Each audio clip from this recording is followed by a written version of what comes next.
What's up, guys? Há um inferno para se evitar e um céu para se ganhar. Quando olhamos para a palavra de Deus, no livro de Romanos, capítulo 8, versículo 1, assim diz a Bíblia: portanto, agora nenhuma condenação há para os que estão em Cristo. Ou seja, em outras palavras, o único método de evitar o inferno é receber Jesus Cristo de Nazaré. Por que falamos disso? Porque o que faz com que o homem vá ao inferno é o pecado. Porque pecamos e destituídos da glória de Deus nós fomos. Quando olhamos para o mesmo livro de Romanos, nos versículos subsequentes, Romanos fala da lei. A lei trazia a morte ou a lei condenava o homem. Automaticamente a lei colocava o homem à situação em que ele se encontrava. Situação de pecador e merecedor da morte. Mas quando Jesus Cristo ele morre no lugar do homem. Ao olharmos para a palavra de Deus, quando o homem pecou no jardim do Éden, Deus matou um animal e levou a pele daquele animal para cobrir o homem. Porque quando o homem havia pecado, o homem sentiu-se nu. O homem percebeu que estava nu. Ou seja, uma das coisas que o pecado faz é trazer nudez. E quando o homem fica nu, Deus, na sua misericórdia, num ato profético, matou um animal e tirou a pele daquele animal e vestiu ao homem. Atenção, ainda não era salvação, mas cobria os pecados do homem e retardava a ira de Deus no homem. Os sacrifícios que eram feitos no Antigo Testamento não tiravam a ira de Deus no homem, retardavam. É como se Deus tivesse a amortecer a morte na vida do homem. Mas quando Jesus Cristo vem, a Bíblia diz que ele veio em semelhante forma de carne para condenar o pecado da carne, porque o pecado estava na carne.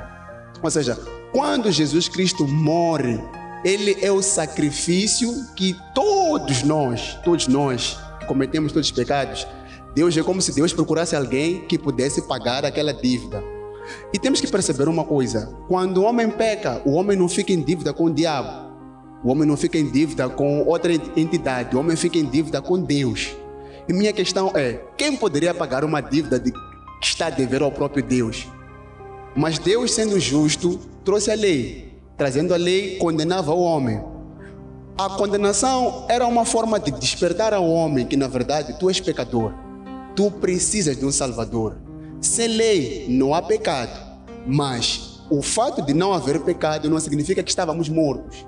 Como é que Deus olha para a morte? Morte não é parar de respirar. Morte é separar-se de Deus.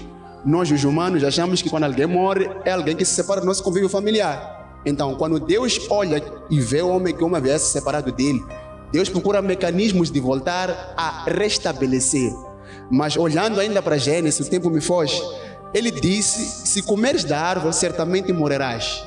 Então, quando Deus fala da morte, consequentemente, quando o homem comeu daquela árvore, vamos perceber que o homem não morreu. Mas aquela morte do pecado do homem ficou pendente. Alguém devia morrer no lugar do homem para pagar a dívida com Deus. Quando Jesus Cristo vem em forma do sacrifício perfeito. Falamos de Jesus por quê? Porque Jesus é o único caminho para levar a vida eterna e a salvação. Jesus é o único escape que pode trazer o céu. É o único escape para desviar-nos do inferno. Quando nós estamos em Cristo, em algum momento nós podemos até falhar, cometer erros.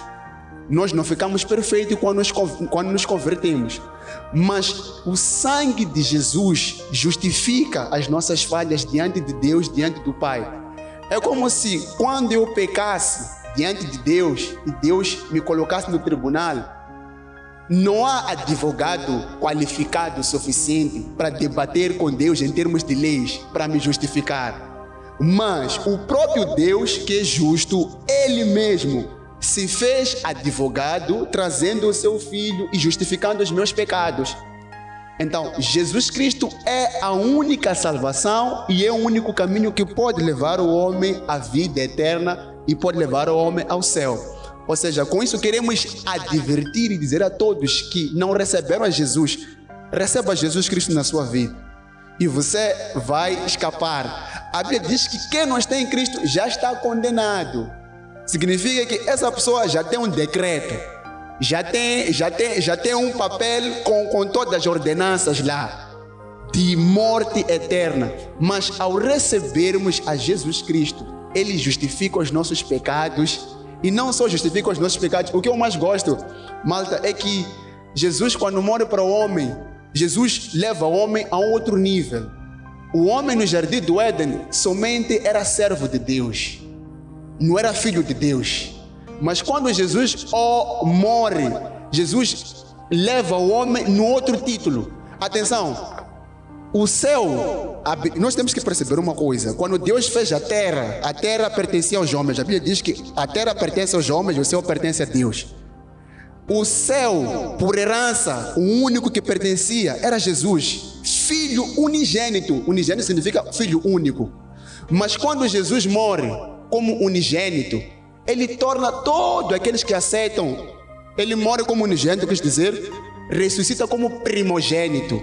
E todos que creem em Jesus tornam-se filhos de Deus, herdeiros do reino dos céus, não só das coisas da terra. Por isso que Ele diz: eis que vos dou poder e autoridade. E Ele diz que ninguém pode ter poder e autoridade a não ser concedida pelos céus. Então, quando nós alcançamos a vida eterna, ainda aqui na terra, vivemos as coisas do céu. Então é isso, malta. Receba Jesus, escapa do inferno e há um céu a se ganhar.